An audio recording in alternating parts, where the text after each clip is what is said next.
December 20th, 1944. The Belgian town of Bastogne lay wrapped in frost and silence, its medieval streets transformed into a labyrinth of American defensive positions.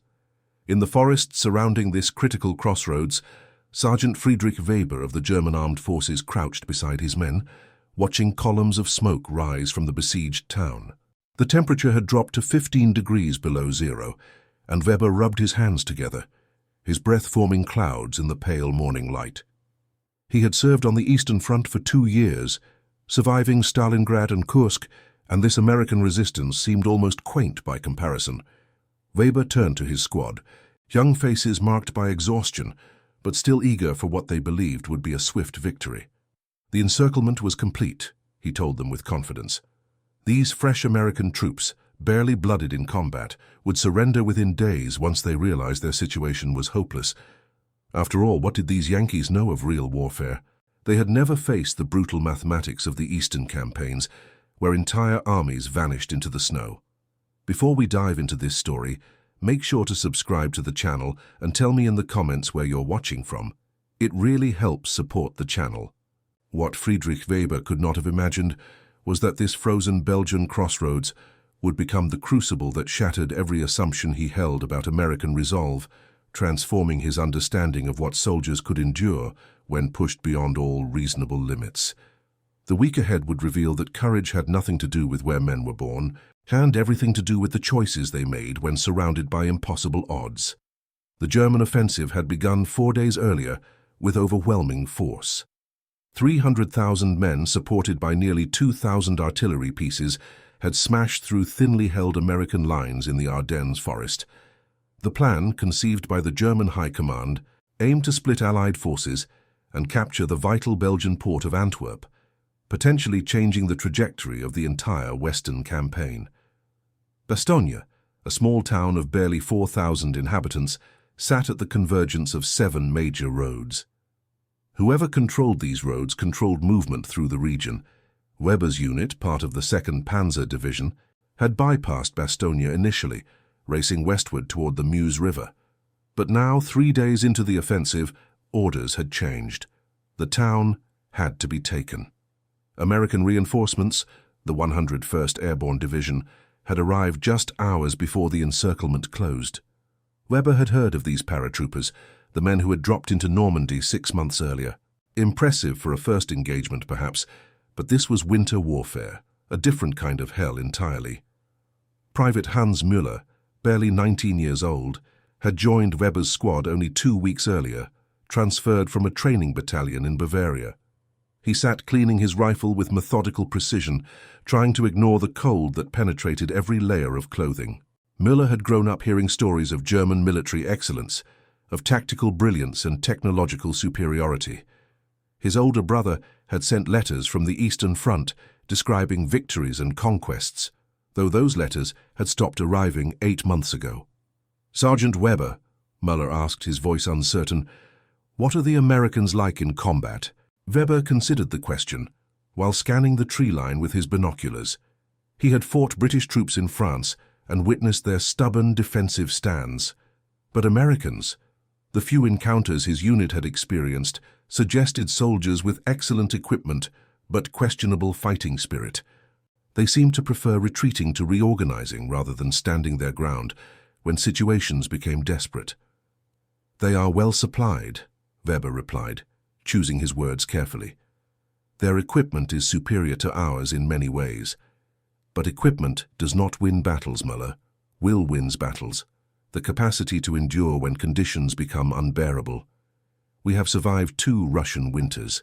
We know what real hardship means." Inside Bastogne's frozen perimeter, Lieutenant Colonel James Harper of the 501st Parachute Infantry Regiment was conducting his own assessment of the situation. Harper, a 32-year-old officer from Vermont, had commanded his company through the Normandy campaign and the fighting in Holland. He possessed the weathered appearance of someone who had learned warfare through direct experience rather than textbook study. His men called him steady, a term that meant everything in combat. The town's defenders numbered approximately 18,000 men, but ammunition and medical supplies were critically low. The German forces surrounding them, numbered at least 45,000, with armored support that far exceeded anything the Americans possessed. The Luftwaffe, absent from the skies for months, had suddenly reappeared in force, making aerial resupply nearly impossible. Heavy clouds obscured the sun, grounding the Allied aircraft that might have evened the odds. Harper gathered his company commanders in the cellar of a damaged building that served as temporary headquarters. The room smelled of damp stone and kerosene from the lamps, providing weak illumination. Captain Robert Morrison, a stocky officer from Chicago, spread a hand-drawn map across a makeshift table constructed from ammunition crates. The map showed their defensive positions marked in red, known German positions in blue, and vast areas of uncertainty in between. "Gentlemen," Harper began, his voice carrying the flat tone of someone presenting facts rather than opinions, "Division Command has made our situation clear. We hold Bastogne. No withdrawal, no retreat. The Germans control every road leading out of town, and they have begun making surrender offers." "Surrender offers," Morrison repeated, his expression suggesting the idea was absurd. "What did Command tell them?" Harper allowed himself the ghost of a smile. General McAuliffe's response was brief. One word, actually: nuts. The officers chuckled despite the circumstances. The story of their commander's dismissive reply to German surrender demands had already begun circulating through the defensive positions, providing a morale boost that transcended its simple vulgarity. It suggested that leadership viewed their situation as challenging but far from hopeless. Lieutenant Edward Bennett, a former schoolteacher from Maine who led the 2nd Platoon, raised a practical concern. "Sir, ammunition status is critical. We are rationing everything. Some positions are down to 10 rounds per rifle. Artillery has maybe 2 days of shells remaining if we engage conservatively."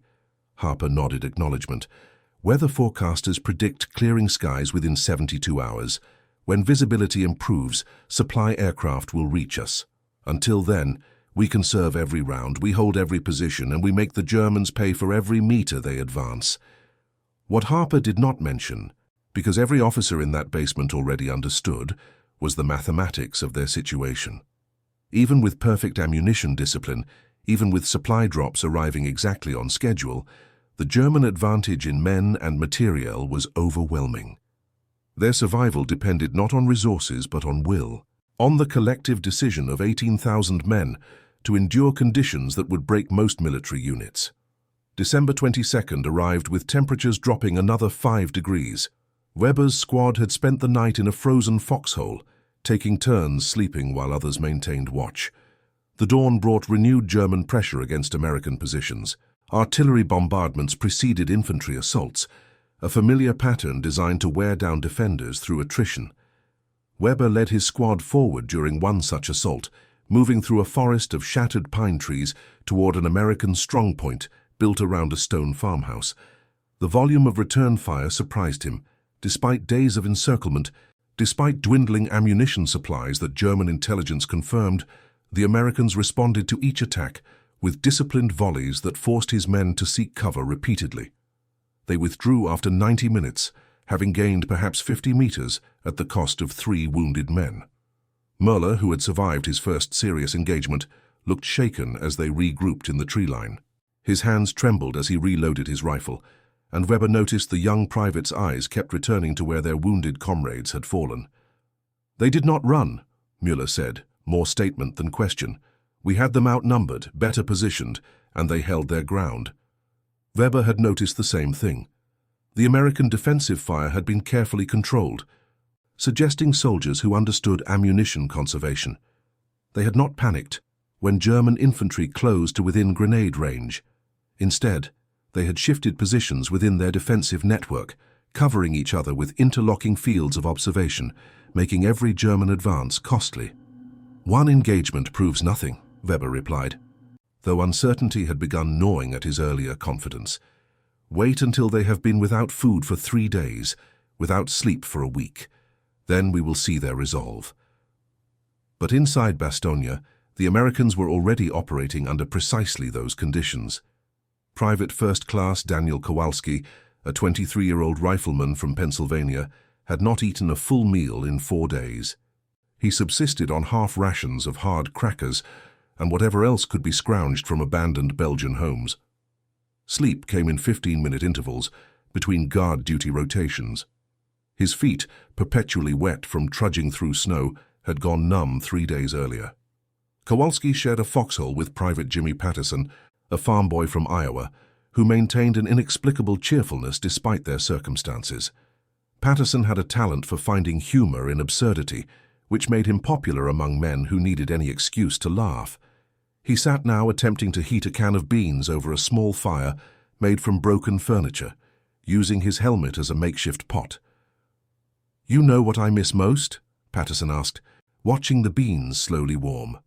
"Fresh milk. My dad's dairy farm, we had milk so fresh it was still warm from the cow. I used to complain about waking up at 4 in the morning to help with milking. Seems pretty stupid now, complaining about that." Kowalski flexed his fingers, trying to maintain circulation. "I miss being warm, just regular warm, not even hot. I would settle for not cold." The conversation was interrupted by the distinctive whistle of incoming artillery. Both men pressed themselves flat into their foxhole as explosions erupted across the American defensive line.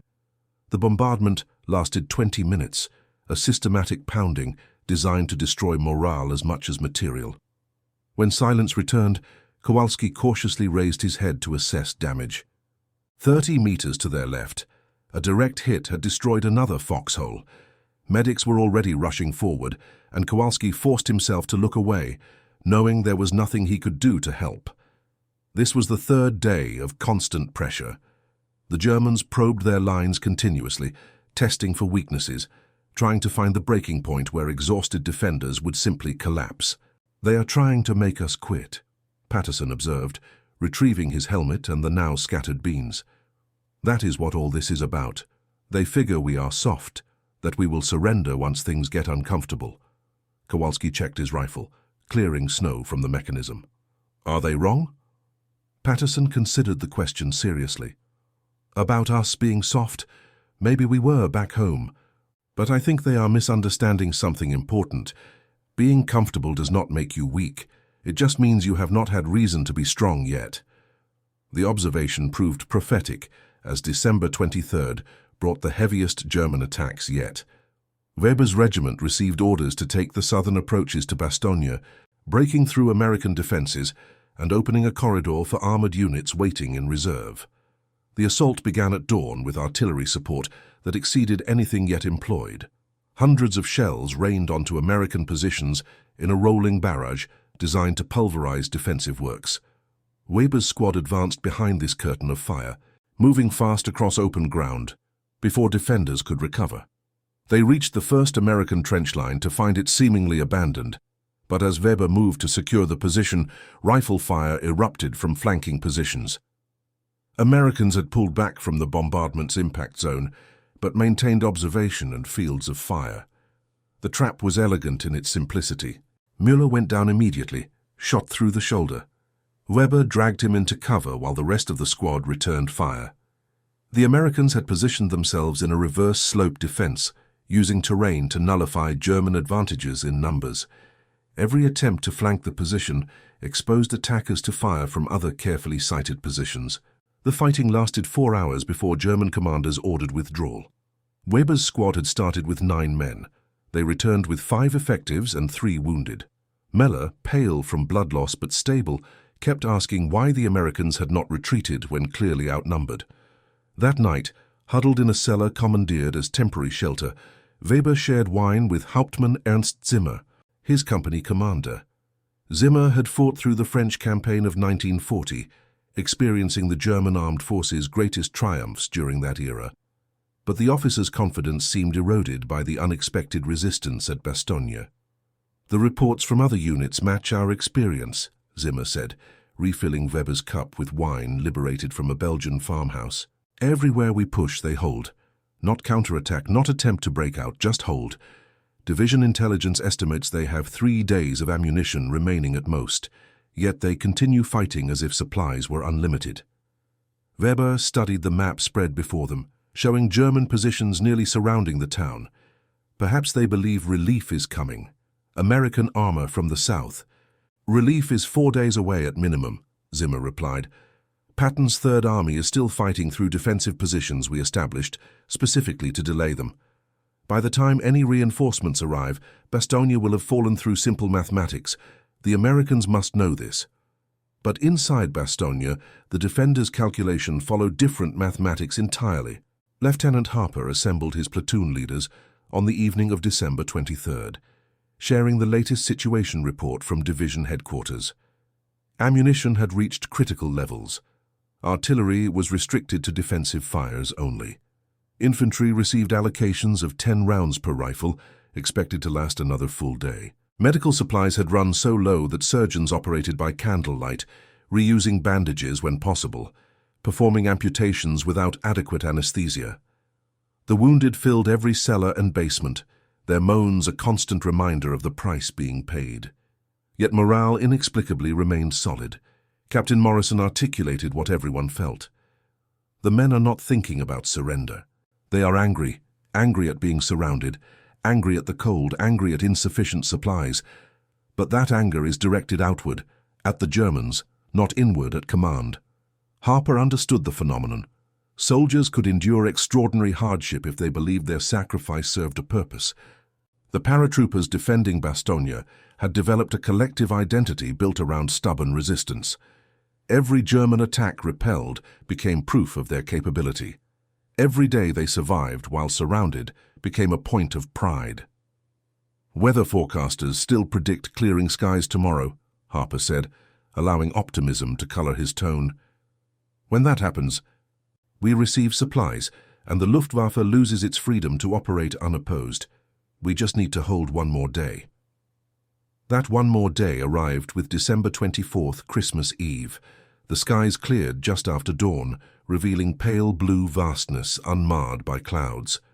Within hours, the distant rumble of aircraft engines announced the arrival of supply drops. American C-47 transport aircraft, flying in tight formation despite anti-aircraft fire, began dropping cargo bundles across the American defensive perimeter. Weber watched from the German lines as dozens of parachutes blossomed above Bastogne, each carrying precious supplies to the defenders. The sight filled him with an emotion that took moments to identify as respect. The Americans had gambled that weather would improve, had endured impossible conditions based on that gamble, and now their bet was paying off. "They are resupplying," Muller observed unnecessarily, his wounded shoulder bandaged and arm in a sling. "The siege is broken," Weber shook his head. "The siege continues. We still control the roads, but their situation just improved dramatically." What Weber could not see was the reaction inside Bastogne as supplies reached desperate defenders.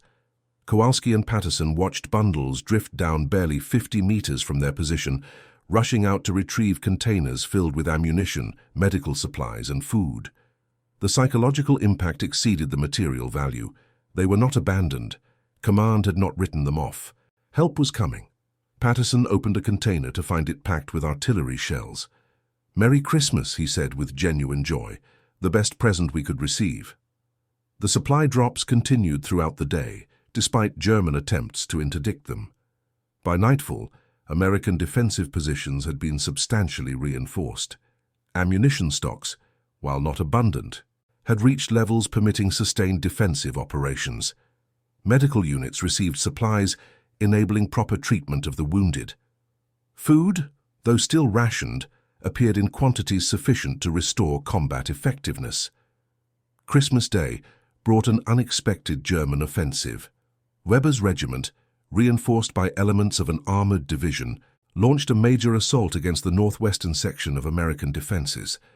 The attack aimed to exploit what intelligence suggested was a weak point in the perimeter. 24 armored vehicles supported the infantry assault, grinding through snow toward American positions. The response stunned German commanders. American artillery, silent for days to conserve ammunition, erupted with devastating accuracy. The resupply had included proximity-fused shells, a technology Weber had only heard rumors about. These shells detonated above ground rather than on impact, creating aerial bursts that shredded infantry in the open. The armored thrust faltered, as American anti-tank weapons, also resupplied, engaged vehicles with lethal efficiency. Weber watched from a forward observation position as vehicle after vehicle became immobilized or destroyed. The Americans had established kill zones, areas of overlapping fire that channeled attackers into predetermined engagement areas. His regiment withdrew after suffering devastating casualties. Muller, watching from the aid station where he recovered, noticed that Weber's expression had changed. The confident sergeant who had mocked American fighting spirit now wore the haunted look of someone whose certainties had been systematically demolished. "They are not going to surrender," Muller said quietly. "No matter how long we besiege them, no matter how many attacks we launch, they decided to hold. And they will hold until we destroy them completely or relief arrives." Weber could only nod agreement. The mathematics had shifted. American supply lines, though tenuous, were functioning. German offensive momentum had stalled. Most critically, the weather that had grounded Allied aircraft for weeks now permitted constant aerial operations. Fighter bombers appeared overhead, attacking German supply columns and troop concentrations with impunity. December 26th brought the sound every German soldier in the Bastogne sector had been dreading, the rumble of approaching American armor from the south. Patton's Third Army, driving north faster than thought possible, had punched through defensive positions and was racing to relieve the besieged town. The first tanks reached Bastogne's perimeter late that afternoon, ending the encirclement. Weber's unit received orders to withdraw northward, abandoning positions they had paid dearly to establish. The retreat was orderly but defeated in spirit. They had thrown everything possible at a surrounded American force. They had advantages in numbers, in position, in initial surprise. Yet they had failed to break the defenders' will. On the final day of December, Weber found himself in a Belgian village 10 kilometers from Bastogne, billeted in a damaged farmhouse while his regiment reorganized. Muller, returned to duty despite his shoulder wound, sat cleaning his rifle with mechanical attention to detail. The young private who had entered combat asking confident questions now understood that warfare defied simple categorization. "I thought we knew about hardship," Muller said, not looking up from his work. "The Eastern Front, Stalingrad, everything we survived. But those Americans in Bastogne, they had nothing. No experience with winter warfare, inadequate cold weather equipment, surrounded and outnumbered. By every logical measure, they should have broken. Instead, they held until relief arrived." Weber had spent considerable time contemplating the same question. His assumptions about American soldiers, built on limited experience and cultural prejudice, had proven catastrophically wrong. The paratroopers defending Bastogne had demonstrated that courage and resilience were not products of nationality or ideology, but individual choices multiplied across thousands of men. "I think," Weber began slowly, organizing thoughts he had been reluctant to articulate, "we made a fundamental error in judgment. We assumed that because American soldiers came from a comfortable society, they would lack the capacity for suffering that we developed through harder experiences. But we confused comfort with weakness. Those men chose to endure, despite having no cultural preparation for such hardship. That choice might be more admirable than our endurance, which came from necessity rather than decision." The observation hung in the cold air between them. Both men understood the broader implications. If American forces could demonstrate such resolve at Bastogne, if 18,000 surrounded soldiers could hold against overwhelming odds through sheer determination, then perhaps the entire German strategic calculation for the Western Front required reconsideration.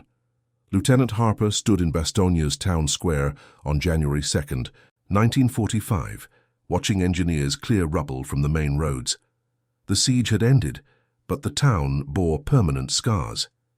Every building showed damage from artillery fire or aerial bombardment. The civilian population, those who had remained through the fighting, emerged from cellars with expressions mixing relief and trauma. His company had been rotated to reserve positions, allowing fresh units to man the defensive line. The men looked skeletal, having lost an average of 15 pounds during the siege. Their uniforms hung loose, and many required medical attention for frostbite and exhaustion. Yet morale remained inexplicably high. Kowalski and Patterson sat against the damaged wall, sharing a cigarette and real coffee, luxuries that had arrived with the relief column. They watched civilians begin the slow process of reclaiming their town, clearing debris and searching for salvageable possessions. "You think we will tell people about this?" Patterson asked. "When we get home, I mean, about what happened here." Kowalski considered the question. The experience of Bastogne felt simultaneously too significant to ignore and too complex to adequately explain. How could they convey what it meant to face overwhelming odds and simply refuse to yield? How could they describe the transformation that occurred when men collectively decided that surrender was not an option? "I think," Kowalski replied carefully, "that some things can only be understood by people who lived them. We can tell the story, describe the events, but the actual experience, the knowledge of what we are capable of when pushed beyond reasonable limits, that belongs to us alone." Patterson nodded, understanding. "Fair enough. But I hope that German sergeant who was so confident about us breaking, I hope he understands now that Americans can be just as stubborn as anyone else when we decide to be." The German sergeant in question sat in a replacement depot near the Rhine River, having been reassigned after his regiment suffered catastrophic casualties during the Ardennes offensive. Weber filled out paperwork, requesting transfer to a training battalion, seeking to share lessons learned with soldiers who would face similar situations. His formal report on the Bastogne engagement focused on tactical details, but his private journal revealed deeper reflections. "We assumed that material advantages and combat experience would prove decisive," he wrote on January 5th.